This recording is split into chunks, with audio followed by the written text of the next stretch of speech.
just before Vampire the Masquerade was due to receive its second edition, I was transitioning from running other things, mostly Call of Cthulhu and that sort of stuff.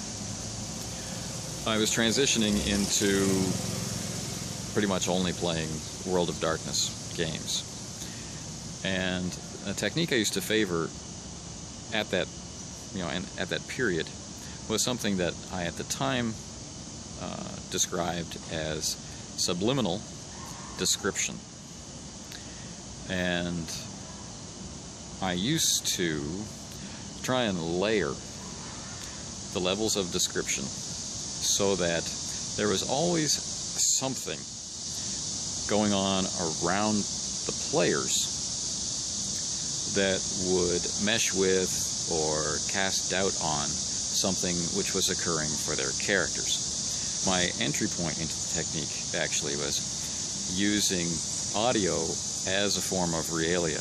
I'd gotten into heavy props use as a Call of Cthulhu keeper, and having the players experience something tangible, matchbooks or diary pages, that sort of thing, got me thinking. And so I didn't want to use music simply as background noise anymore. I wanted it to be an active part of the world. And this began to spread out from there, so that the layers eventually moved from overt to subtle to subliminal. And by subliminal, I mean that I was getting, or trying to get at, the unconscious awareness of the player to help inform the character. I experimented with this technique for a number of years. Audio, references, body language, tonal shifts, things like this. It was incredibly valuable in Call of Cthulhu. I mean,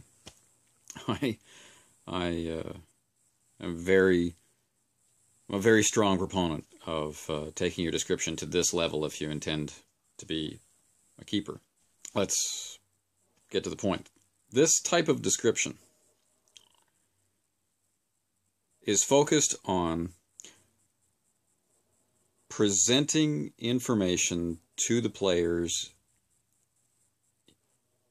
in an indirect fashion, in a very indirect fashion. So indirect that they shouldn't be aware, hence the name, they shouldn't be aware that you've done it. Now, a simple example might be if you have purchased a scenario for the game that your group plays. Okay, so you let it be known that you have purchased a scenario. You don't tell them anything about it. You don't say, hey, would you like to play it? Whatever. They just know that recently you bought a scenario. And then, as you play, you look at notes. You very clearly check notes. Or if you're the type of game master that uses a screen, as you are describing something, you angle your body down, angle your head down, as though you are reading from notes. Imagine for a second what kind of impact that would have on the playgroup. They believe that you are checking notes. Based on your knowledge of your players and their knowledge of how you run your games, what would it mean to them that you were reading from notes? And when you know that for your group, then this is something that you can actually use to help them experience something related to the scene that you're all going for. Or, a little more difficult, you are actually describing someone as being cheerful, helpful, friendly, well, how can I help you, Mr. So-and-so? But at the same time, you're frowning a little bit, just a little, and shaking your head no. I'm so glad you've come to my house. some people may notice that you're doing something weird with your face. Others will react to the message that you're sending and just feel, you know, I just don't like this NPC. I can't put my finger on why, but I don't like this NPC. Things like that. Now that's overt. Overt, indirect, subliminal description. But you know what I mean. That's a little heavy-handed. But you can send these signals based on whatever it is that you're trying to do to more completely express the experience that a real person would be having in that scene without having to resort to saying it. Like, she doesn't seem trustworthy. There's no mystery there. There's no deduction there. You've told the player she doesn't seem trustworthy, and so now if they decide to trust them, they are, you know, going against a description in the same way. Say there's only one door in the room. Well, I go out the other door. That's what they're doing when you tell them exactly what is perceived. But the game can be enriched by implication. It's difficult to present exact examples of what I'm talking about without getting into the details of a scene and the characters that are involved, because when you do this, when you prepare this very subtle, subconscious or subliminal description, you have to plan it out in advance. And I don't mean you need to plan out the scene in advance. You have to know who the characters are, what the setting is, what the environment is, and what the message is, so that you can prepare all of those layers. This isn't something like playing ambient music in the background that's kind of creepy. You know, that's a direct part of your narrative, right? There's creepy music. It's setting an obvious atmosphere. It's creating an obvious atmosphere. Or having the light level low, or using candles instead of electric lights, or whatever. These things are a part of the obvious stage setting. They're an overt, explicit trigger for the players. You know, that's a direct message. What I'm getting at in this clip is the layered message under all of that. There's an NPC, and they are controlling what they say and how they appear. They are misrepresenting themselves in some way, or they're creating, you know, a representation of themselves which the character might see through or might react to in a specific way. And if you're interested in having your game take on this extra level of reality through the use of props, through the use of more dramatic presentation of what you're saying, if you're willing to take those steps, then taking these steps to introduce more subtle emotional cues, for example, is the next logical step.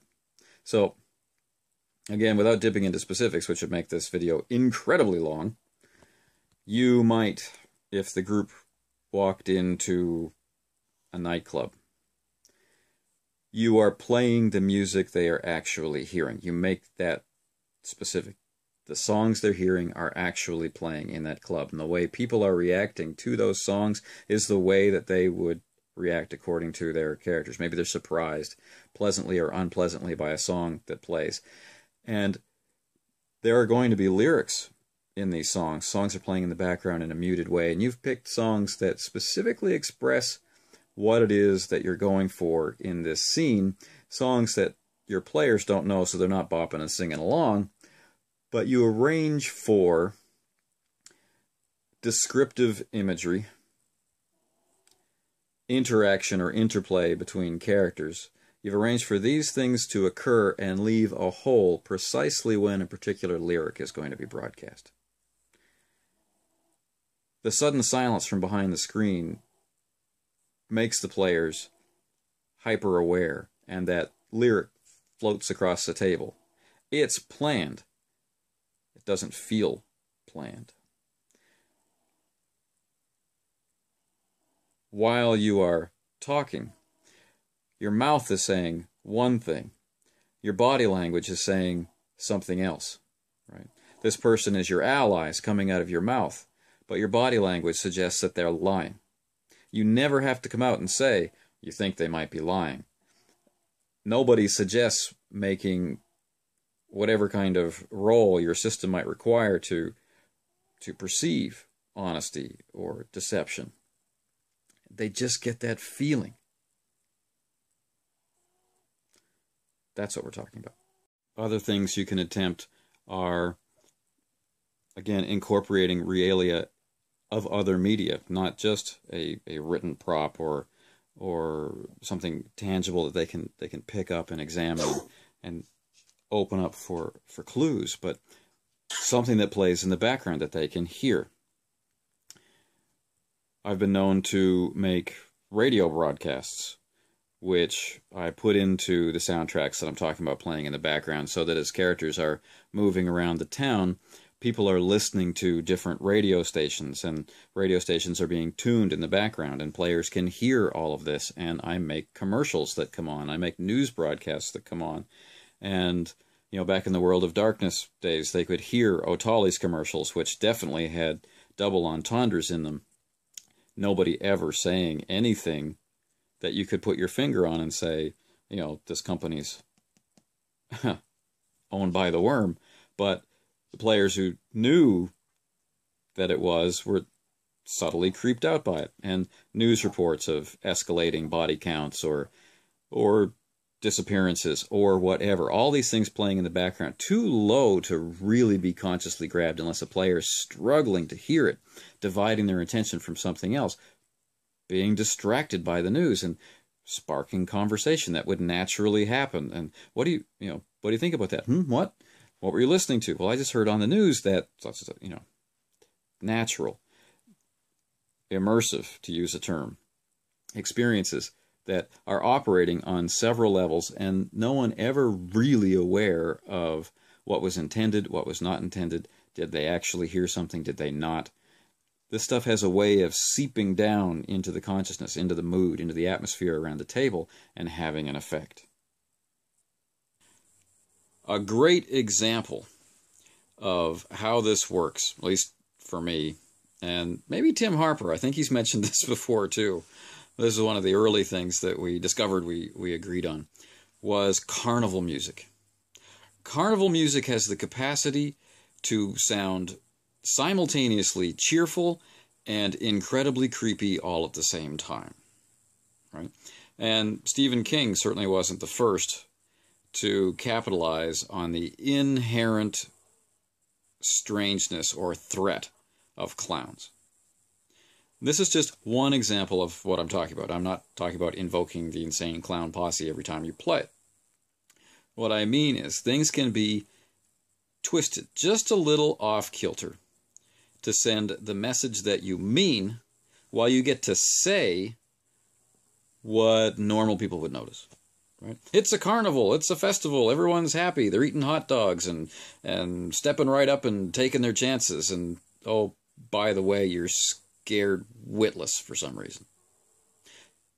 Not being able to say that last part, but just to imply it through your musical choice, or the carnival posters you put up around the room, or flyers that you hand out, or the body language you use, just slightly off-center, as you role-play the carnies that they meet. Right? Or imagine how someone might react to going to, you know, an underground doctor. Right? You know, you're playing some kind of pulp game and someone's gotten shot and they you know, you're playing gangsters and they can't go to the hospital because they'll be nabbed, you know, by the law. So they go to, you know, a gangster clinic. And there's a doctor there. He's very happy to see them because he's going to get paid and they're going to get the bullet out, so they're going to feel better. But you've just added a slight slur to your voice. You haven't come out and said they can smell alcohol or that he's drunk, but you've just added this slur and a little tremor to your hand. That's all. Now, some people might call this just acting. But what I'm trying to get at in this clip is the level, the subtle level of it, and the layers of it. Not just one thing, not just body language, not just your voice, not just the music, but the combination of these tiny little things sending signals, completing your picture to create a more vivid scene for the player. How do you feel about this idea? And I asked that question on purpose. How do you feel about this idea?